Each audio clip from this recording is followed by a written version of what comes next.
Welcome to the High Value Sales Show of Eversprint.com. I'm Malcolm Louie, the managing member of Eversprint, and today we're speaking with Pat Swisher, the CEO of Enviro-Master International Franchise, a health and safety company that specializes in disease prevention and odor control. Welcome to the show, Pat. Good to be here. How are you doing today? I am doing fantastic.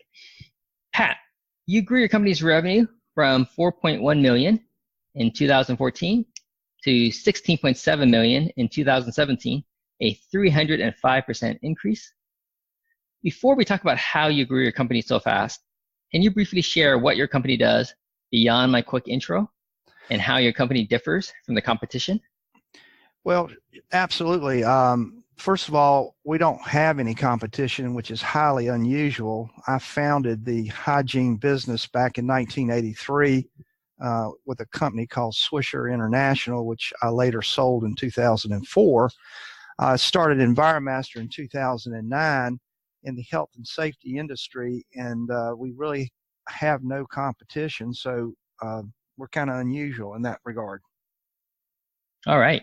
And can you share a little bit more details as to what your company does exactly besides disease prevention and odor control? Sure. We contract on a weekly basis with companies such as Chick-fil-A, Texas Roadhouse, 7-Eleven, just to mention a few, where we come in and work in conjunction with their cleaning crew to literally do what they cannot do. We come in and do a deep cleaning of all porcelain fixtures. We scrub the floors, extract all the bacteria and organic matter out of the floor. We then coat the entire restroom with a germicidal spray that's designed to kill bacteria for up to 7 to 9 days. So we also sell products to our customers such as toilet tissue, hand towels, hand sanitizers. So we really focus on the restroom, but we do work outside of the restroom, such as back of the house, kitchen areas, and in the dining room.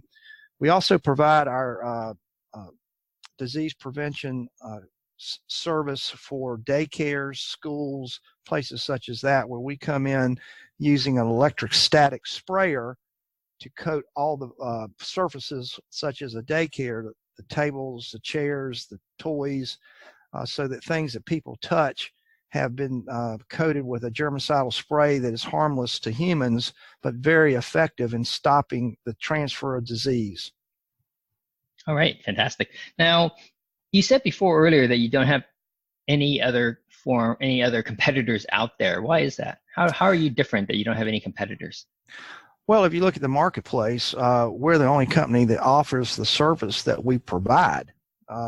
So having been in this industry for 30 years, I think I'd be aware there are other people that do sell into the space, but they don't do a complete service such as we do.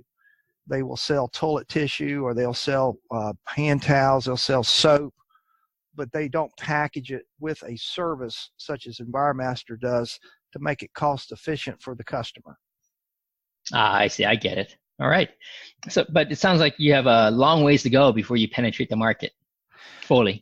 Oh, absolutely. We probably are not even at 1% penetration of the market at this time.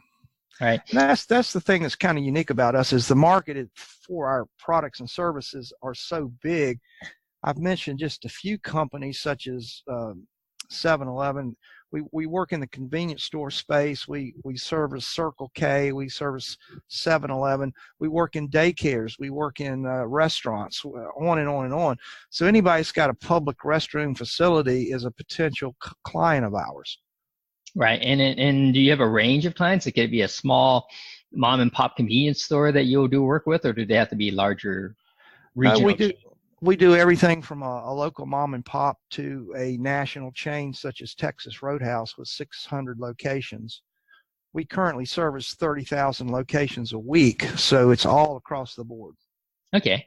And when you say we, to what degree is it done by your franchise partners, and to what degree might it be done by your own operations?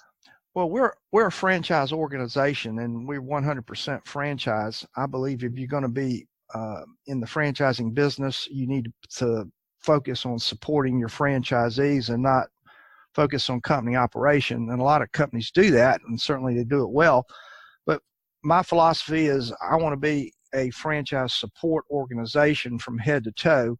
So all of our accounts are serviced through our franchise system at this time. Did you start with your own operations at the very beginning, and then once you sorted out the processes, then you went franchise? Correct. And that's the way most good franchisors start. Is I had at one point close to 20 company operations, 10 years experience. So before you start franchising, you need to have a proven model that you can train and replicate with others. And we had over 10 years experience in 20 locations before we even thought about franchising. And what's become of those 20 locations? Did you just spin it off as a franchise? We did. That was back during the Swisher days. We spun that off and sold them as franchises, and then converted to 100% franchise. So Swisher is similar to what you do today as Enviro-Master. Well, correct. That Swisher was very almost identical to what we do today. I sold the Swisher company to a gentleman named Wayne Huizinga back in 2004. They went in a different directions, and I started Enviro-Master in 2009, replicating what I had done with Swisher up until the time I sold it. Okay. But when you restarted again in 2009, you didn't start with operations again, right? Since you already had them. I did. I had one operation in my hometown of Charlotte because there was some changes I wanted to make to the model. And Swisher was so big that it was very difficult to make changes the way I wanted to do it. So I used the model here in Charlotte for 3 years before I ever began franchising to make some changes to the model. Right. But when you started your operations again in Charlotte, you had franchising in mind down the line from the very beginning. Really didn't. I went into the business again in Charlotte just for me and my family. And then the word got out that I was back in the business. And the first year I ended up putting 12 friends and family members literally into the business. And then it was kind of like you're sort of pregnant, so you might as well go ahead and do it because I've got to support 12. And in franchising, that doesn't work so well. So we went ahead and started expanding from there. Okay. Now, your business grew quite rapidly, 4.1 million in 2014 to 16.7 million in 2017, a 305% increase. What were the drivers over those 3 years? Two. One, organically, our franchisees grow year over year well in excess of 20%. So that is one of the large drivers. The other driver was I was able to buy back my old company in 2000 and I want to say 16 or 17 rather. We bought back the Swisher company and merged it with Enviro-Master. Okay. So a large bump in the increases from the acquisition of Swisher. Correct. Okay. How much of that of the revenue came from Swisher? About 30%. Around 30%. Okay, so 30% of 16.7 million was Swisher, roughly. Roughly, yes. Yeah. Okay, got it. So you mentioned before the first driver, your franchisees, they're growing 20% year on year. Any details behind that? Is it simply they're able to get 20% more bathrooms to clean year on year, or are they just selling more services into their existing client base? What's driving that 20%? Well, our franchisees have their own sales force on the local level, and depending on how big a market they operate in, depends on how many salespeople they have. Somewhere between 2 to 5 people on average. We also have a national accounts program, which we're the only franchise or I'm aware of that has a national accounts team that goes out and on behalf of the system solicits national customers such as 7-Eleven, such as Texas Roadhouse. And if we sign them up to a national customer, we give all that business to our franchisees. So they're attacking the growth from a local level. We are attacking it from the top down. And how do you, are the revenue share the same between franchisees who find their own customers locally and your team finding them nationally and then sending it down to the franchisee to service? Yeah, there's no difference. They get 100% of the revenue. They do pay. They have if the local salesperson sells it, they pay a commission to them. If our national team sells it, they pay a commission to us. So it's very, very similar. Right. That's a fantastic benefit, having a national sales organization. It is, because it's frustrating when you have a local franchise and you go out and you walk in the door of a national customer and they say that's a corporate decision that's made in another city. We can't help you. With us, they have an opportunity to turn and say, we got somebody that's interested in our service. Can you guys go talk to them? Right. So we do have a team that does that. Right. How many big national accounts does your team typically bring on board in a year? In that business, it takes a lot longer to close, but we bring at least 4 or 5. Now we also sell a lot of regional customers too that say cover the Southeast or the West Coast. So we'll bring on, anywhere from 4 to 10 new national regional customers a year. And that could vary, like Texas Roadhouse has 600 locations to a regional account that may have 40 locations. Right. Still quite nice. I mean, if I was a franchise owner, I'd be thrilled to have these accounts landing in my lap. Well, they work with us hand in glove, and they do a lot of the legwork with us, and it behooves everybody, because when you go in and talk to one of these national accounts, they're not interested in talking to you. You can't do 75 or above % of their locations. So we all got to work together to make that work. Right.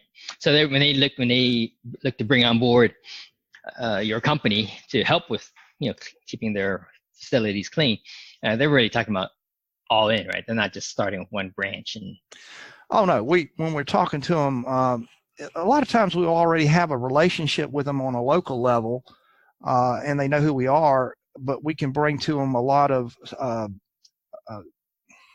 consistency in pricing and services by working with them at a corporate level.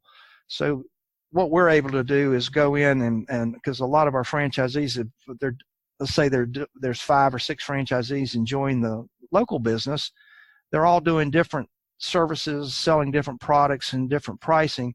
We can go in and bring consistency of service, consistency of pricing, and that's what these corporate guys really want, because they're trying to manage a chain of stores, and it behooves them to have everything as consistent as possible. Yeah, you definitely want a consistent level of cleanliness in the bathrooms, right? You don't want one branch to be, spotless, another one not to be as clean. Exactly. All right. Now, to what degree do you help your franchisees help win business locally? I know that each franchisee has their own sales team, 2 to 5 salespeople. What sort of training and support do you give them to help them win new business? Well, we're kind of a unique business model in the fact that it's a scalable business model.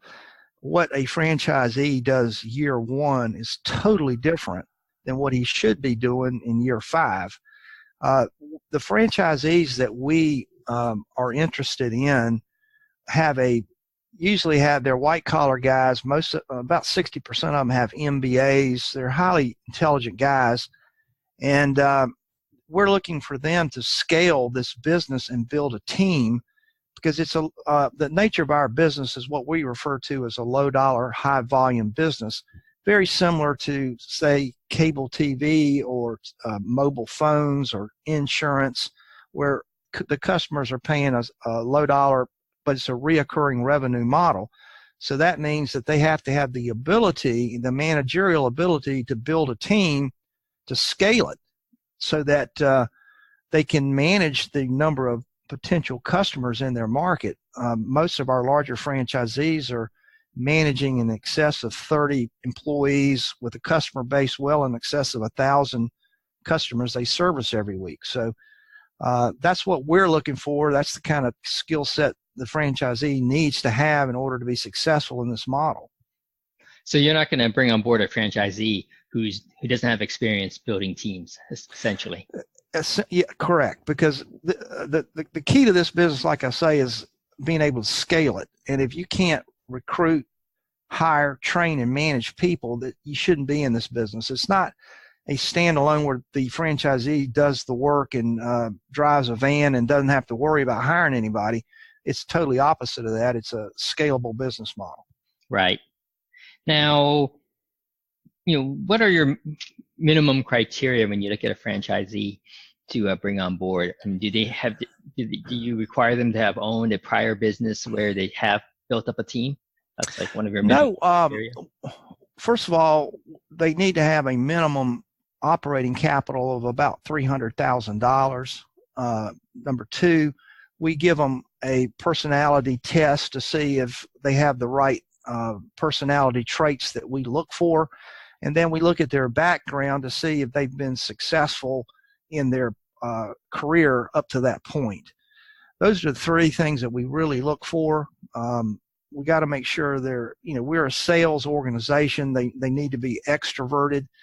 As far as personality traits, they should be able to have exhibited the fact that they can manage and recruit and maintain a staff. And we're looking for somebody that has what I call you can't measure it, the heart and the passion to go out and build their own business. Right. So not necessarily so you're not really looking for someone that has literally built up a team previously. But if they meet the personality test, if they show indicators of success, if they're outgoing, the ducks are lining up well enough for them to be successful. Correct. All those things we take into account. And, most people in their business career, if they've been in a managerial position, have managed other people. That's a key indicator we need to have because of what I just said. It's a scalable business model. If you can't manage other people, you really shouldn't be doing this. And there's a lot of people out there that don't fit that model, that may be formerly, for example, a stockbroker that looks at his computer screen all day. It's very analytical. They wouldn't fit in this model, not very well. So we're looking for someone that's extroverted, who likes dealing with people, who likes managing people and building teams, and is passionate. And that's the key driver. Are they passionate about building a business? And that's the intangibles. It's very hard to measure. Right. So when you said before, $3,000 of capital, is that the amount of investment they need to get things rolling, investing in an office, investing in equipment, supplies? Yeah, 300,000 is a benchmark. Now, some people will spend more than that. Some people will spend less than that. It really goes back to how fast they grow. And so if they come out and grow extraordinarily fast and they hit their benchmarks within 2 or 3 years, they'll be right around at 300,000. If they lag on that, they may spend more money because the fixed expenses continue to go while they're getting their act together to continue to grow their business. Right. Now, going back to the 20% year-on-year growth that the franchisees are experiencing right now, is it entirely up to them to build up the local business, or do you help with advertising for them and helping them generate business opportunities? How does that work? Well, what we do is a lot of networking. For example, if one franchisee in one market sells a regional account or a national account, they will network with other franchisees in that region to swap accounts. So we have regional calls every month with our franchisees. We have regional meetings. We have national conventions where we're networking amongst one another. So we sponsor that. We put those on so that we provide the forum and the venue for them to network in. But that's the real benefit to being in a national system, is that we've got probably 400 or 500 salespeople out there every day calling on accounts that are networking with one another all across the country. So when you're talking about networking, an example would be, for example, if someone in one city has a regional account that they're doing work with, it will help make introductions to another franchise operator in another nearby city. Is that how it works? Yes, our franchisees set up networking, usually done regionally. We do have national networking calls on the phone, but they like to get together on a regional basis. I was just out last month in California, where our Southern California franchisees were setting up a networking group and getting that started. Here in the Carolinas, there's a networking group that one franchisee in particular has introduced other franchisees in the Carolinas to a very large convenience store chain. And so they do a great job in networking and helping each other out. And when they do the networking and helping each other out, the whole idea is that you're helping other operators, other franchise owners, and over the course of time, someone's going to help you out as well, right? There's no financial relationship among the cross-selling. No, there's no financial relationships, but a lot of times it's self-serving, because when a franchisee goes in and calls on one of these regional customers, they may have stores outside of the franchisee's territory. And so in this case, with the convenience store chain, they want to be serviced and they want to convert to a service for all of their locations. So a lot of times it helps having other franchisees in the region to be able to pick up those other locations outside their primary market. So it's both self-serving as well as helping other franchisees at the same time. Right, got it.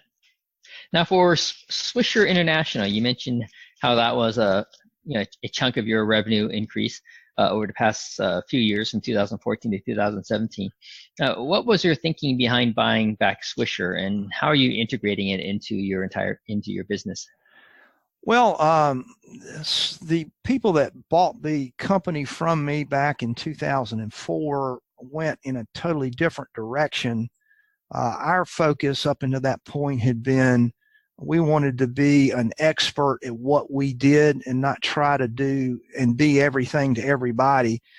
And they went down a different path, got into some trouble, ended up selling the company to a company called Ecolab, which was very interested in a portion of what their business had become, but really wasn't interested in the hygiene business. So we were able to negotiate a purchase price of the customer base back from a company called Ecolab, and then merge it into our franchisees business back in 2016.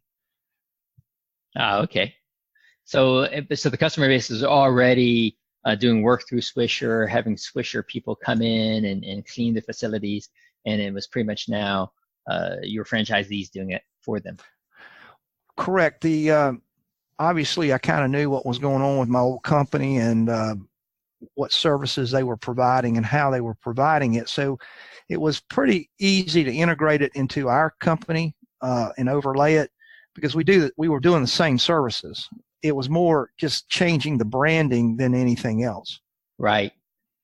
So it was acquiring the customers and the contracts that they had. Correct. Right. All right. Yeah, that's a great way to grow. Do you see other opportunities like that out there that you can? There's no other national companies. I kind of wish there were, but they're not. There are some regional people that we're looking at. Local people we're looking at a pretty good size opportunity, but nothing on the immediate radar screen. Right. Okay. So for 2019, how are things looking for you? What are if we were to have this conversation again, say 1 year from now, what would you have to have seen happen in your business for you to be happy in the progress? In particular, what obstacles need to be eliminated? What opportunities need to be captured, and what strengths would you like to see further maximized in your business? Well, our two initiatives this year are we're filling in markets where we don't have any representation. We operate both in the U.S. and Canada. And there's some great markets out there that we're still not in, and that our national accounts are pressuring us. Would you please open somebody up there? So that's one of our initiatives, is to continue to fill in where we need operators. Number two, our national accounts team is really gaining a lot of momentum, but you got to be careful that you don't, as I say in sports, outkick your coverage. So we're going to continue to grow both organically at the franchisee level this year. We hope to do, again, over 20% in growth. We're going to be adding to that with our national accounts team by adding new national customers on top of the ones we already have. Those are our two big initiatives for this year. All right. So what's the plan to further help your franchisees grow another 20%? Well, again, providing them with support. We started talking about this, and being that this business model is a scalable business model, that each franchisee is reaching different plateaus. There's several things that we do. Number one, when they buy a franchise, they are assigned a coach, and the coach stays with them from the time they buy the franchise until they leave the system, if they ever do leave. But the coach is a person that has experience at every level that these businesses go to, and they can mentor and coach the franchisee by keeping them, sometimes bringing them back to the 30,000 foot level and say, let's get out of the weeds, let's look at our business plan and make sure we're on plan and keep moving forward.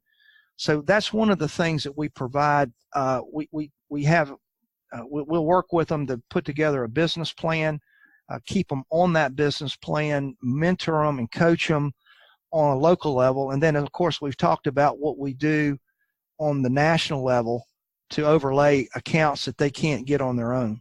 Right. You talked before about getting more operators in different parts of the nation where you have gaps, right? And I imagine it's good to have them. Like before, you mentioned how regional companies, national companies, they want coverage throughout their network, right? And if you don't have operators in those cities, it's tough to say, yeah, we can do it for you. So what's the plan on getting more franchisees in those areas where you have gaps? Well, we have an active franchise sales department, and we attend conventions in different cities that are put on by the franchising industry. We target market certain areas that we're trying to find operators. So our goal is to continue filling in this year areas that we need operators into to continue our coverage. Okay. Yeah, I noticed how you're not, at least for your main website, I didn't see any pay-per-click ads. I'm not seeing a super strong SEO presence. Are those two avenues of marketing not something that you found to be effective, or just something you haven't had time to look into yet? Well, it's kind of a progression. First, we have to educate the market on who we are. There's an article I read one time about a company called Oric Vacuum Cleaners. And Oric has a better business model. They have a better product, but nobody knew about them. So if they'd have gone out with SEO and a lot of online marketing when people weren't Googling swivel-headed vacuum cleaners, don't think they would have had too much success. So the first phase of what they had to do is educate the marketplace as to who they are and what they do. So our plan this year is we're employing a PR firm to get some articles done on our franchisees to kind of educate the market that we're out there. Because the unique thing about our business, having no competition, there's nobody sitting out there in, say, Eugene, Oregon, Googling health and safety hygiene companies. So before that would be successful, we've kind of got to educate the market is that we are out here and have people then start looking for us, and then they start Googling us, and then they pick up the SEO and the other marketing things that we have on our plate to do, but the first things come first. So those are kind of two things we're doing simultaneously this year, is working on our website, our SEO, as well as our PR firm to get the name out there. Right, got it. Now, would people, though, be searching for bathroom cleaning supplies, bathroom cleaning service, restaurant cleaning service? Would those be? Well, those are people that you're talking about are potential customers, and yes, they do visit our website when they're looking for buying toilet tissue or they want a quote. We do things also marketing-wise to generate interest from our customers, such as direct mail pieces, email blast, other marketing techniques, and that drive that kind of traffic to our website. Right. Now, for potential franchisee owners, you're saying that people aren't really typing in health and safety operator franchise. Correct. They don't. It's kind of like the York vacuum cleaner story I told you. They don't know we exist. And most of our franchisees, a lot of them came from my former company that already knew about us, and we've been kind of busy putting those people in the business. And we use a lot of outside business brokers / coaches with companies that specialize in franchising, such as the TES organization, FranNet organization. They bring clients to us that are out searching for a business, and we've gone over with those people what we're looking for and what qualifiers they need to have. So I would be honest with you, about 95% of our franchisees today come from business coaches. Right. And you can't really compete with those guys on an SEO level in terms of franchising. The franchise industry is huge. It's probably 3,000 franchise companies alone in the United States. So these big brokerage companies maintain a real large presence. And what we do is we educate their brokers as to what our model looks like and through many different means. And then when they have interest from a client that is qualified, they will show them our product. So that's how it's done a lot in the franchising industry these days. If I'm trying to compete with the other 3,000 franchise companies with SEO, not going to be too successful. Right. I think it needs to be very specific for people to find you. So if there's like one, what would you say is the biggest obstacle that you need to overcome this year? You mentioned a number here, several, right? You talked about expanding your franchisee operations, getting more national accounts, helping your franchisee owners grow their own business organically with the coaches that you've assigned to them. Is there any one big rock that you would like to get out of the way? Well, we have just, because with the Swisher acquisition about 24 months ago, it propelled us into truly a national company. And this year we are rebranding and looking at our marketing. We've hired a new VP of marketing that's come in to help us with content development and strategies, a social media strategy, and public relations stories. So all that's beginning. It's kind of a very exciting time for us because all that's beginning this year, and we're very excited about that. Okay, cool. So the biggest challenge is on the marketing side, getting the word out about Enviro-Masters. Well, it's a challenge. It's a unique challenge that both from franchising and as well as potential customers, they just don't know we exist. And so we have to get out there, and our challenge this year is more education of the market, a social media strategy we've come up with, content development and strategy, and hiring a public relations company. People are going to start saying, yeah, I've seen that. I get that. Yeah. And so we're very excited about what's going on in that area. And that's our challenge this year. So it's a very, very, very big market, is to get out there and make people aware there is an option, and you shouldn't have to tolerate facilities any longer that are not freshly supplied and are poorly maintained.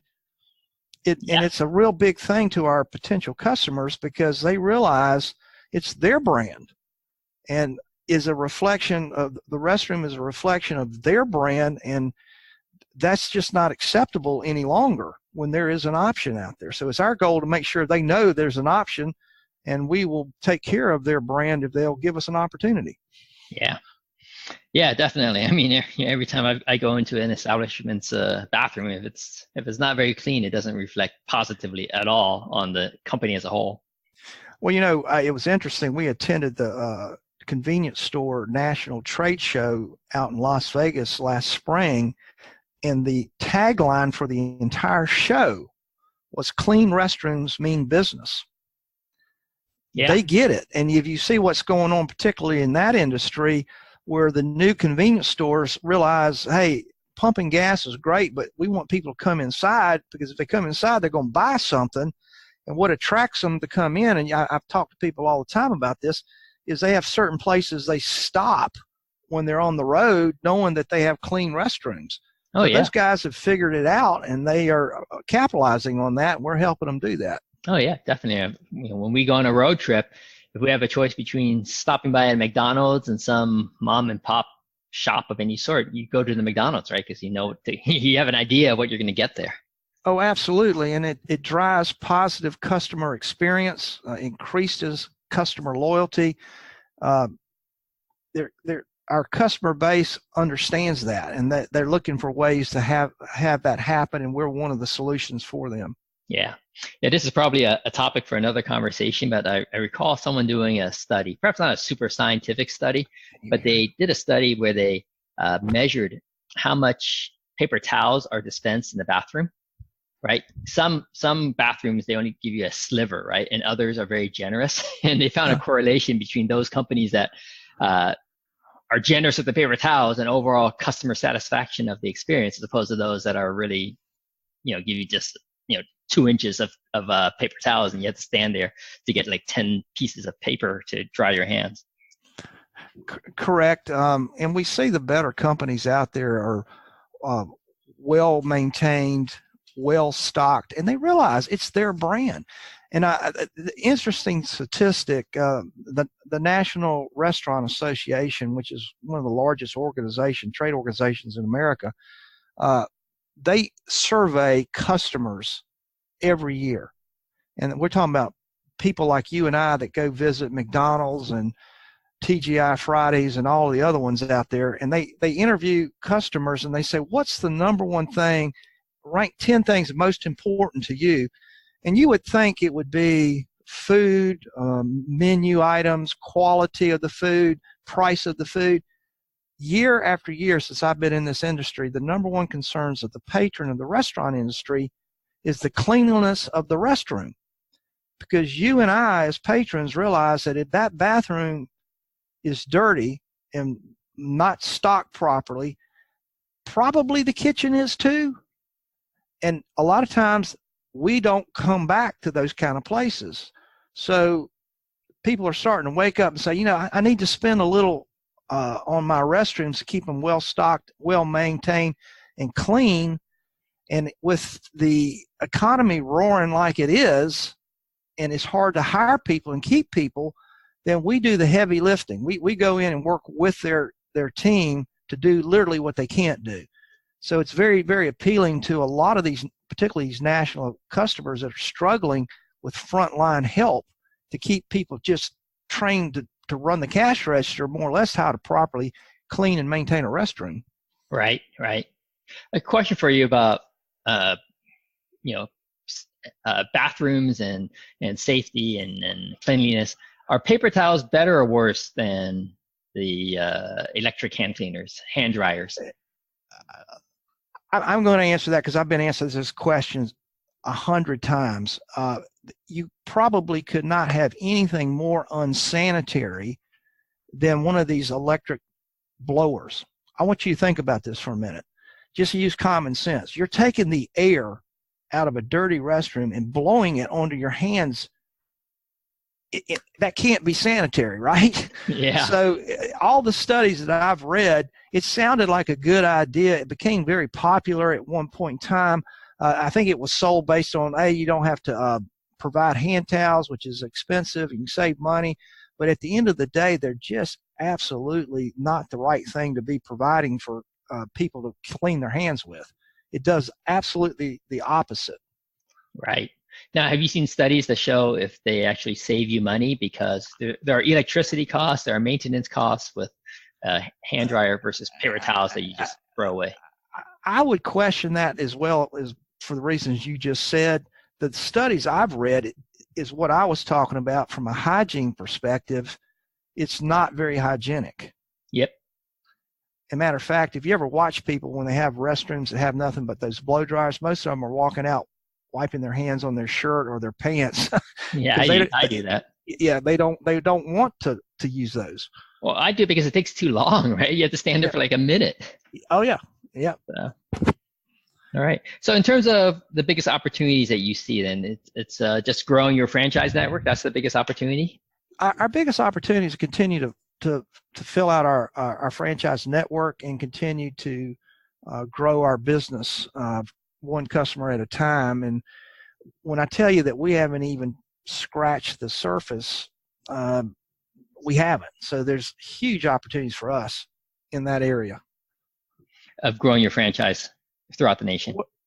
And our brand within the customer base. Absolutely. Right. How many states are your franchisees operators in now? We're in every major market.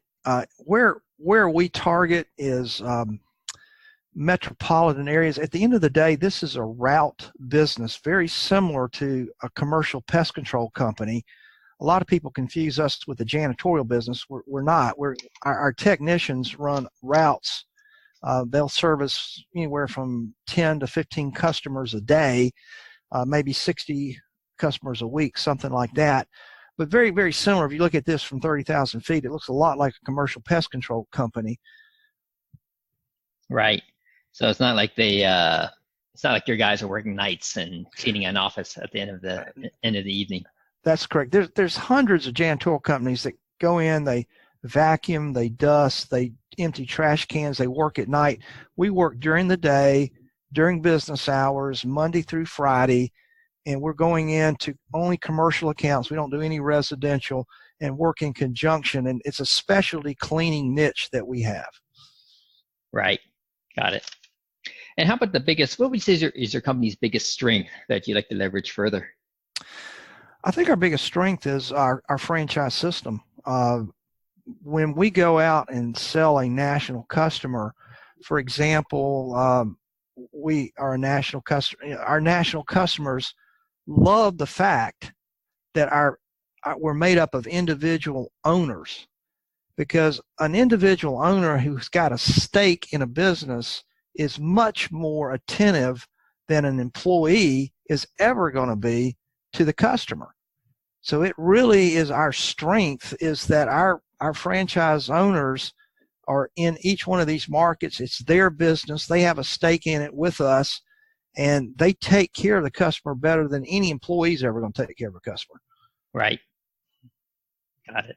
Now, the way your model works, though, are the franchise owners buying from the head office the supplies, that's Enviro-Master branded supplies, or are they just buying other supplies?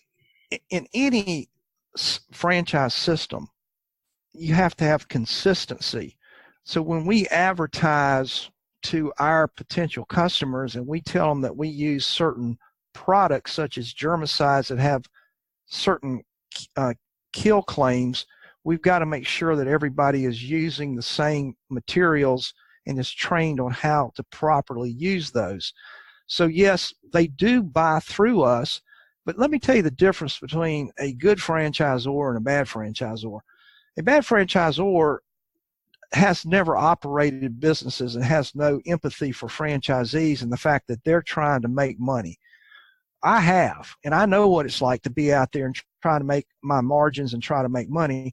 So one of the things that we bring to the table is we have set up professional buyers who negotiate on behalf of our system top quality products at truckload quantities, and then we've driven cost out of the distribution system through a redistributor so that they don't have to carry all that inventory on the floor. So I'm bringing, as their franchise partner, a lot of value to the table so that when our franchisee on a local level goes in to compete against a national company such as a U.S. Foods or somebody like that, they can be competitive. And that takes a lot of work, but for two reasons. Number one, we want to make sure we're consistent in California as well as Carolina when we present to our customer and tell them who we are and what we do. So it's just like McDonald's, and that gives you as the consumer confidence when you're driving down the road in some city that you're not familiar with, and there's a McDonald's on one side of the street and Buddy's Hamburger Shop on the other side of the street. You're going to stop at McDonald's because you know what you're going to get. Yep. Definitely. Three last questions for you, Pat. If your company, Enviro-Masters, were to have a billboard on a freeway, what would your billboard message be? And it has to be a pretty brief one because people typically drive by billboards in 6 seconds. So what's your 6-second billboard message? Well, first of all, I got to tell you a little story about that real quick. At Swisher, we sold a account called Citgo that had probably 8,000 locations. And when we sold the account, they sent me a contract, and there was a paragraph in there about their ability to use our branding and our logo, which I didn't think much about because we always brand what we do in the restroom. But after we started rolling that out, their billboard said, "We have Swisher." That meant they had clean restrooms, so we had become a national brand at that point. So if it were me and we had billboards, I would simply say, if they don't use Enviro-Master, go somewhere they do. All right. Yeah, that's a good one. Do people still know the Swisher brand? They do. We don't use the brand Swisher. That obviously is my last name. It had become a national brand. We go under the name Enviro-Master, which now people are starting to associate with the same type of thing we did with Swisher. Yeah.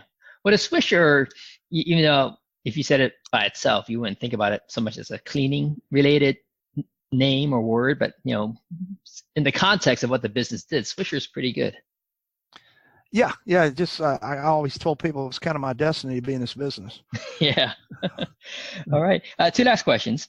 Who are your ideal clients and franchise partners, and what's the best way for them to contact your company?